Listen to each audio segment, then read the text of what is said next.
இந்த வீடியோவில் என்ன பார்க்க போகிறோம் அப்படின்னு பார்த்தீங்கன்னா, 6ஆம் கிளாஸ் புக்கில் 6th ஸ்டாண்டர்ட் ஃபஸ்ட் டேர்ம் புக்கில் இருக்கக்கூடிய ஒரு இம்பார்ட்டண்டான ஒரு பேஜில் இருந்து வரக்கூடிய கொஷின்ஸ் பார்க்க போகிறோம். Page number 12. இதில் பார்த்தீங்க அப்படின்னா 2000 ஆண்டுகளுக்கு 2000 வருஷங்களாட்டு வழக்கில் இருக்கக்கூடிய தமிழ் சொற்கள் பற்றி கொடுத்துருக்காங்க. அது சொல் இடம்பெற்ற நூல்களும் வந்து கொடுத்துருக்காங்க. இது பார்த்தீங்க அப்படின்னா கிட்டத்தட்ட 20 சொற்கள் இருக்குது. அது எந்த நூல்கள்லாம் வந்திருக்கு அப்படிங்கிறதும் இருக்குது. இது நமக்கு என்னென்னா மனப்பாடம் பண்ணி படித்தோம் அப்படின்னா மறந்து போயிடும். என்ன தான் படித்தாலும் அது என்ன ஆகும் அப்படின்னா எக்ஸாம் டைமில் போகும்போது என்ன ஆயிரும், மறந்து போயிடும். ஸோ அதுக்காக நம்ம என்ன பண்ண போகிறோம் அப்படின்னா எக்ஸாம் டைமில் மறக்காமல் இருக்கணும் அப்படிங்கிறதுக்காக நான் என்ன பண்ண போகிறேன் அப்படின்னா இதில் இந்த வீடியோவில் நிறைய ஷார்ட்கட்ஸ் வந்து சொல்ல போகிறோம். ஷார்ட்கட்ஸ் வந்து மெமரிக்காக மட்டும்தான். நான் இதில் எனக்கு தோணுன மாதிரி ஷார்ட்கட்ஸ் வச்சுருக்கேன். நீங்கள் உங்களுக்கு தோணுன மாதிரி என்ன பண்ணிக்கலாம் அப்படின்னா ஷார்ட்கட்ஸ் வந்து ரெடி பண்ணி எடுத்துக்கலாம்.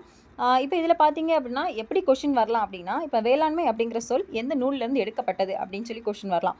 இப்போது இந்த ஆப்ஷன் என்னவாக இருக்கும்னா திருக்குறள், நற்றிணை, குறுந்தொகை, பதிற்று பத்து அப்படின்னு இருக்கும். அப்போ நம்ம கரெக்டான ஆப்ஷன் தெரிஞ்சால் மட்டும்தான் நம்ம என்ன பண்ண முடியும், ஆன்சர் டிக் பண்ண முடியும். ஸோ அப்போ இதுக்கு ஈஸியாக நம்ம ஷார்ட்கட் தான் இன்னைக்கு பார்க்க போகிறோம். வாங்க வீடியோக்குள்ளே போகலாம்.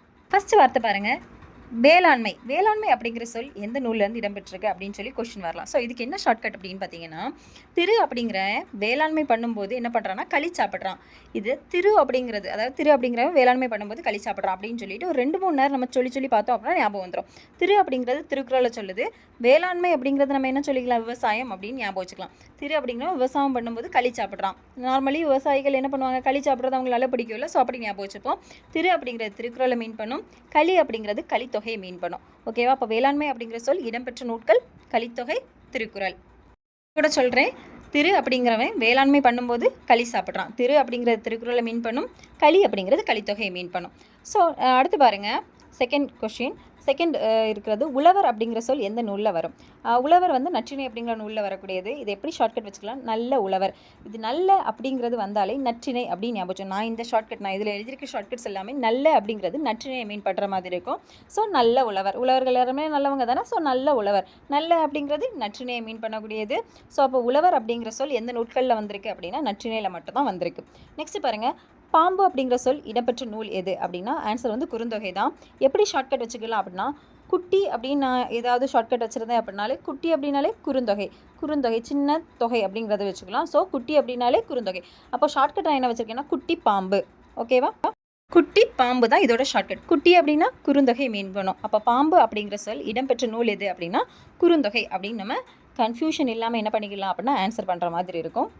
அடுத்த கொஸ்டின் பாருங்கள், வெள்ளம் அப்படிங்கிற சொல் இடம்பெற்ற நூல். அதாவது இதுக்கு ஆன்சர் வந்து பதிற்று பத்து. இதுக்கு என்ன ஷார்ட்கட் அப்படின்னா, எங்கள் ஊருக்கு 10 முறை வெள்ளம் வந்திருக்கு. இப்போ மழை பெஞ்சா நான் தண்ணி ஊருக்குள்ளே வரும்ல, இதை ஞாபகம் வச்சுப்போம். எங்கள் ஊருக்கு 10 முறை வெள்ளம் வந்திருக்கு. 10 அப்படின்னாலே பதிற்று பத்து அப்படின்னு ஞாபகம் வச்சுப்போம். அப்போ வெள்ளம் 10 முறை வந்திருக்கு. எங்கள் ஊருக்கு வெள்ளம் 10 முறை வந்திருக்கு. ஸோ ஆன்சர் என்னது அப்படின்னா வெள்ளம் அப்படிங்கிற சொல் வந்து பதிற்று பத்து அப்படிங்கிற நூலில் வந்திருக்கு. நெக்ஸ்ட் பாருங்கள், முதலை அப்படிங்கிற சொல் இடம்பெற்ற நூல் எது அப்படின்னு கொஸ்டின் வரும். அப்போ ஆன்சர் என்ன அப்படின்னா குறுந்தொகை. எப்படி ஞாபகம் வச்சுக்கலாம், குட்டி முதல்ல. ஆல்ரெடி நம்ம பார்த்தா குட்டி பாம்பு. குட்டி அப்படின்னு வந்தாலே ஆன்சர் என்ன வரணும் நம்ம ஞாபகம் வச்சுருக்கணும்னு சொன்னேன், குறுந்தொகை. குட்டி அப்படின்னாலே குறுந்தொகை. அப்போது முதலை அப்படிங்கிற சொல் இடம்பெற்ற நூல் எது அப்படின்னா குறுந்தொகை அப்படிங்கிறது ஆன்சர். இப்படி சின்னதாக ஷார்ட்கட் நம்ம ஓனாகவே என்ன பண்ணிக்கலாம்னு க்ரியேட் பண்ணி வச்சுக்கலாம். நெக்ஸ்ட் பாருங்கள், கோடை அப்படிங்கிற சொல் இடம்பெற்ற நூல் எது அப்படின்னா அகநானூறு.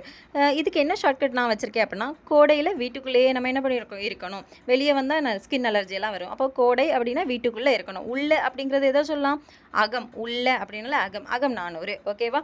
உள்ள அப்படிங்கிறது எதை மீன் பண்ணுது, உள்ள அப்படிங்கிறது அகத்தை மீன் பண்ணுது. ஸோ அகநானூறு. அடுத்து பாருங்கள், உலகம் அப்படிங்கிற சொல் இடம்பெற்ற நூல் எது அப்படின்னு கொஸ்டின் வந்துச்சு அப்படின்னா தொல்காப்பியத்தில் வந்திருக்கு. தொல்காப்பியத்தில் கிளவியாக்கம் அப்படிங்கிறதுல நெக்ஸ்ட் திருமுருகாற்றுப்படை. இதை எப்படி நம்ம ஞாபகம் வச்சுக்கலாம் அப்படின்னா, உலகத்தில் இருக்கக்கூடிய முருகன் கோயிலெல்லாம் திருவிழா வந்துட்டு அப்படின்னா கிளவியெல்லாம் என்ன பண்ணுவாங்க, கோயிலுக்கு கூட்டிகிட்டு போகணும் அப்படின்னு சொல்லி தொல்லை பண்ணுவாங்க. உலகத்தில் இருக்கக்கூடிய முருகன் கோயில், முருகன் அப்படின்னாலே திருமுருகாற்றுப்படை. ஓகேவா? கிளவியெல்லாம் என்ன பண்ணுறாங்க, தொல்லை பண்ணுறாங்க. தொல்லை அப்படிங்கிறது தொல்காப்பியத்தை மீன் பண்ணுற மாதிரி நான் இதில் ஷார்ட்கட் வச்சுருக்கேன். ஓகேவா? இது ஜஸ்ட் ஃபார் ஷார்ட்கட். இது யாரையும் ஹர்ட் பண்ணுறதுக்காகவோ இல்லை எதையும் ஒரு குறைச்சி மதிப்பிடுறதுக்காகவும் இல்லை, ஜஸ்ட் ஷார்ட்கட் ஒரு ரிமெம்பரன்ஸ்க்காக மட்டும்தான் நான் என்ன பண்ணியிருக்கேன் அப்படின்னா இந்த ஷார்ட்கட்ஸ் வந்து கிரியேட் பண்ணியிருக்கேன். ஸோ அப்போ உலகம் அப்படிங்கிற சொல் தொல்காப்பியத்தில் வரும், கிளவியாக்கம் தொல்காப்பியத்தில், கிளவியாக்கத்தில், தென் திருமுருகாற்றுப்படையில் வரும். நெக்ஸ்ட் பாருங்கள், மருந்து அப்படிங்கிற சொல் இடம்பெற்ற நூல் எது. அகநானூறு, திருக்குறள். மருந்து அப்படிங்கிற சொல் இடம்பெற்ற நூல்கள் அகநானூறு, திருக்குறள் தான். இதுக்கு என்ன ஷார்ட்கட் அப்படின்னா, திரு அப்படிங்கிறவன் மருந்தை உள்ள சாப்பிட்றான். திரு அப்படிங்கிறது நம்ம ஷார்ட்கட்ஸில் எல்லாமே திரு அப்படிங்கிறது திருக்குறளை மீன் பண்ணுற மாதிரி வரும். ஓகே, திரு அப்படிங்கிற மருந்தை உள்ளே சாப்பிட்றான். உள்ளே அப்படின்னாலும் நான் ஆல்ரெடி சொல்லியிருந்தேன், உள்ளே அப்படிங்கிறது அகநானூரை மீன் பண்ணும். ஸோ அப்போ திரு அப்படிங்கிறது அகநானூறு. ஓகே, திருக்குறள் அகநானூறு. நெக்ஸ்ட் பாருங்க, ஊர் அப்படிங்கிற சொல் இடம்பெற்ற நூல் எது? தொல்காப்பியம், அகத்திணை. அதாவது இது எப்படி நான் ஷார்ட்கட் வச்சுருக்கேன் அப்படின்னா, ஊருக்கு போயிட்டு வரும்போது யாரும் தொல்லை பண்ணாமல் என்ன பண்ணிடணும், வீட்டுக்குள்ளே ஓடிடணும். ஊருக்கு போயிட்டு வரும்போது யாரும் தொல்லை பண்ணாமல் வீட்டுக்குள்ளே ஓடணும். தொல்லை அப்படின்னாலே தொல்காப்பியத்தை வரும்.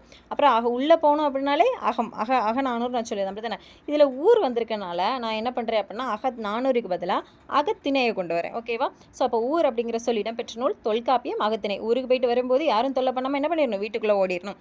இதான் இதோட ஷார்ட்கட். நெக்ஸ்ட் பாருங்க, இதில் அன்பு அப்படிங்கிற சொல் இடம்பெற்ற நூட்கள் எதெல்லாம் அப்படின்னா, தொல்காப்பியம், களவியல், திருக்குறள்.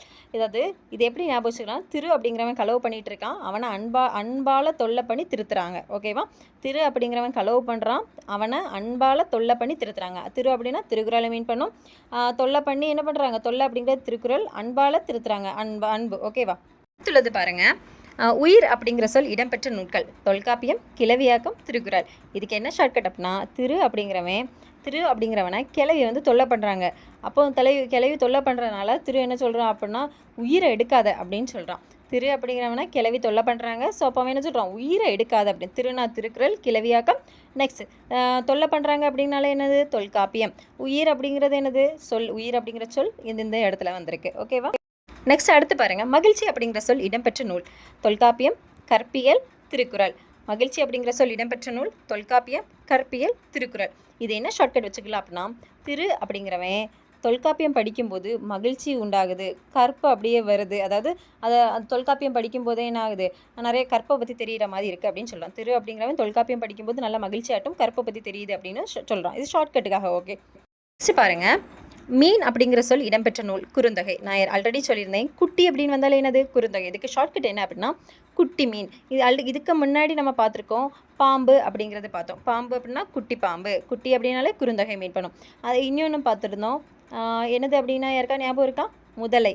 பாம்பு, முதலை, இதோட மீனாச்சு. சரி, நெக்ஸ்ட் பாருங்கள், புகழ் அப்படிங்கிற சொல் இடம்பெற்ற நூல் தொல்காப்பியம், வேற்றுமையியல். இப்போ இதுக்கு என்ன ஷார்ட்கட் அப்படின்னா, வேற்றுமை இல்லாமல் புகழ் தரணும் அப்படின்னு சொல்லி என்ன பண்ணாங்க, எல்லாரும் தொல்லை பண்ணுறாங்க. வேற்றுமை இல்லாமல் புகழ் தரணும் அப்படின்னு சொல்லி எல்லாரும் தொல்லை பண்ணுறாங்க. இதான் ஷார்ட்கட். புகழ் அப்படிங்கிற சொல் வந்து அப்போது தொல்காப்பியம், வேற்றுமையியல். ஓகேவா? நெக்ஸ்ட் அடுத்து பாருங்கள், அரசு அப்படிங்கிற சொல் இடம்பெற்ற நூல் திருக்குறள். இதுக்கு ஆன்சர் என்ன அப்படின்னா, நான் என்ன ஷார்ட்கட் வச்சுருக்கேன் அப்படின்னா, திருக்கு என்ன கிடச்சிருக்கு, அரசு வேலை கிடச்சிருக்கு. திரு அப்படின்னாலே திருக்குறள், என்ன வேலை கிடச்சிருக்கு, அரசு வேலை கிடச்சிருக்கு அப்படின்னு நம்ம ஞாபகம் வச்சுக்கலாம். இதே போல் ஷார்ட்கட்ஸ் எல்லாமே நம்ம ஒருக்கா கேட்கும்போது அப்படி நல்லா புரிகிற மாதிரி இருக்கும். ஒரு 10-15 நேரம் நம்ம என்ன பண்ணிக்கிட்டோம் அப்படின்னா, சொல்லி பார்த்தா மட்டும்தான் என்ன ஆகும் அப்படின்னா மறக்காமலே இருக்கும். அதை நம்ம ரிவைஸ் பண்ணணும் அப்படின்னு கூட அவசியம் இல்லை. நம்ம ஃபஸ்ட்டே நல்ல ஒரு 10-15 நேரம் சொல்லி பார்த்துட்டோம் அப்படின்னா நமக்கு நல்ல ஞாபகம் மாதிரி இருக்கும். ஓகே, நெக்ஸ்ட் பாருங்கள், செல் அப்படிங்கிற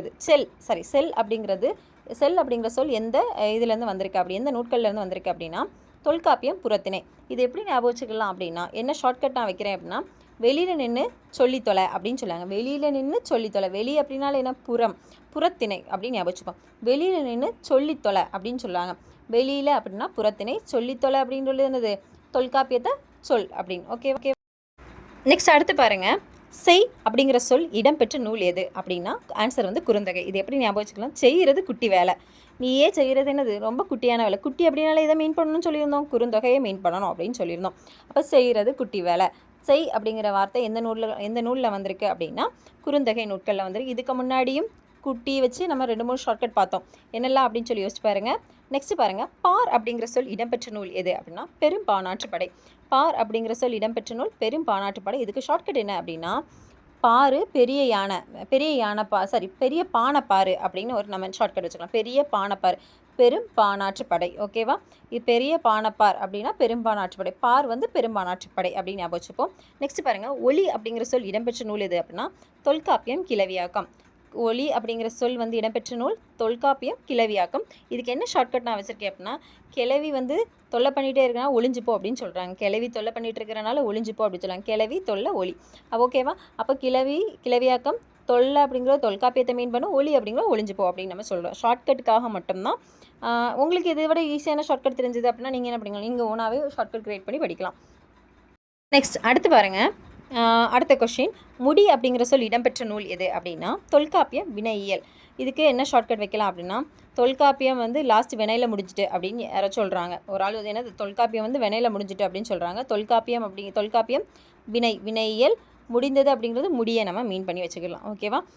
ஸோ இதே போல் நமக்கு தெரிஞ்ச மாதிரி என்ன பண்ணலாம்னா ஷார்ட்கட் க்ரியேட் பண்ணிடலாம். ஸோ உங்களுக்கு இந்த வீடியோ பிடிச்சிருந்து அப்படின்னா லைக் பண்ணுங்கள், ஷேர் பண்ணுங்கள், கமெண்ட் பண்ணுங்கள், மறக்காமல் சப்ஸ்கிரைப் பண்ணுங்கள். இதே போல் இன்னும் நிறைய ஷார்ட்கட் வேணும் அப்படின்னா கமெண்ட் பண்ணுங்கள். தேங்க்யூ.